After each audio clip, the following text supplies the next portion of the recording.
मैं एडवोकेट दिलीप बागवान आज की एक नई अपडेट के साथ आपके बीच में मौजूद हूँ।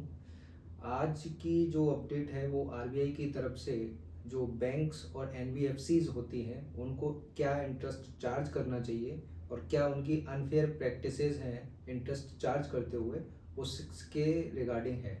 तो अभी आरबीआई ने अभी ऑन साइट एग्जामिनेशंस में ये पाया कि कई सारी जो चाहे एनबीएफसीज हों यानी नॉन बैंकिंग फाइनेंस कंपनीज या जो कमर्शियल बैंक्स होते हैं और उन्होंने डिटेक्ट किया है अपने ऑन साइट एग्जामिनेशंस में कि सारे कमर्शियल बैंक्स और एनबीएफसीज जो होती हैं वो जब लोन प्रोवाइड कराती हैं अपने कस्टमर्स को तो उसमें कुछ अनफेयर प्रैक्टिसेस हैं। तो अनफेयर प्रैक्टिसेस क्या है उसको भी अपने इस जो है नोटिफिकेशन में आरबीआई ने क्लैरिफाई किया है। जैसे कि आप सभी जानते हैं कि हमें अपने कुछ ज़रूरतें पूरी करने के लिए समय समय पर लोन की आवश्यकता पड़ती है और बहुत सारे लोग जो है लोन लेते हैं। तो लोन देते समय एनबीएफसीज और कमर्शियल बैंक्स क्या क्या प्रैक्टिसेस देखते हैं, तो जिसमें से सबसे पहली ये है कि जैसे आपको बैंक से कोई लोन लेना है तो लोन लेने के लिए जब आप बैंक के पास जाते हैं तो लोन का एक एग्रीमेंट बनता है।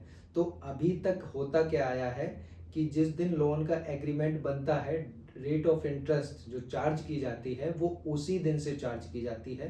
तो आरबीआई ने अब कमर्शियल और एनबीएफसीज को जो है चेतावनी जारी की है कि जिस दिन से एक्चुअल लोन डिसबर्स हो जाए कस्टमर के खाते में जो है आप इंटरेस्ट उस दिन से चार्ज करेंगे।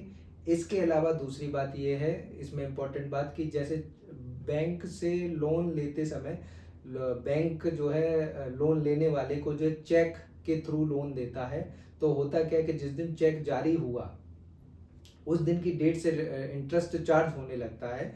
इसमें आरबीआई ने अब कहा है कि आप जिस दिन से आपने चेक दिया और चेक जब ग्राहक के हाथ में जब पहुंच जाएगा तो उस दिन से रेट ऑफ इंटरेस्ट जो है आप चार्ज कर सकते। देखने में ऐसा आता है कि जब जैसे 10 तारीख से आपकी ईएमआई चालू 10 तारीख से आपको कोई लोन दिया गया और उसकी ईएमआई की जो डेट है नेक्स्ट वो है मंथ के अगले जो अगला नेक्स्ट मंथ है उसके 1 या 2 तारीख को है। तो इस दौरान आपको पूरे महीने का रेट ऑफ इंटरेस्ट चार्ज नहीं करना है, आपको केवल चार्ज करना है उतने ही दिनों का जो है इंटरेस्ट आप चार्ज कर सकते हैं, पूरे महीने का चार्ज नहीं कर सकते हैं। तो जो ये जो फेयर प्रैक्टिसेस गाइडलाइंस जो आरबीआई ने इशू की है उसमें उन्होंने एडवोकेसी के ट्रांसपेरेंसी की और न्यायप्रियता ऐसे जो दो टर्म्स हैं उनको एडवोकेसी करते हुए आरबीआई ने जो है लेंडर्स जिसमें ये सारी जो एप्लीकेबिलिटी होगी इन गाइडलाइंस की उसमें ऑल कमर्शियल बैंक्स हैं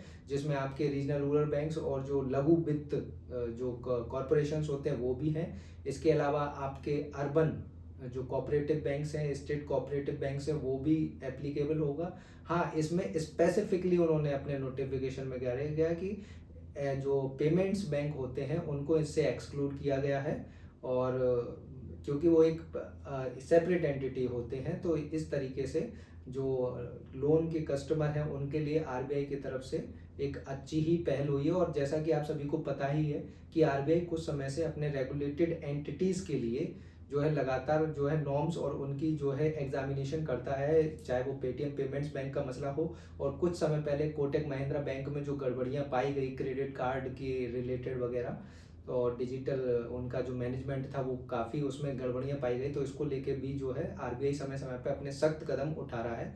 ऐसी ही जानकारी के लिए हमारे साथ बने रहिए और ऐसी ही रोचक और आम जन के लिए जो यूज़फुल जो नॉलेज इन्फॉर्मेशन होती है वो मैं आपको प्रोवाइड कराता रहूँगा। तो मेरे चैनल को जो है सपोर्ट करें, लाइक करें। धन्यवाद।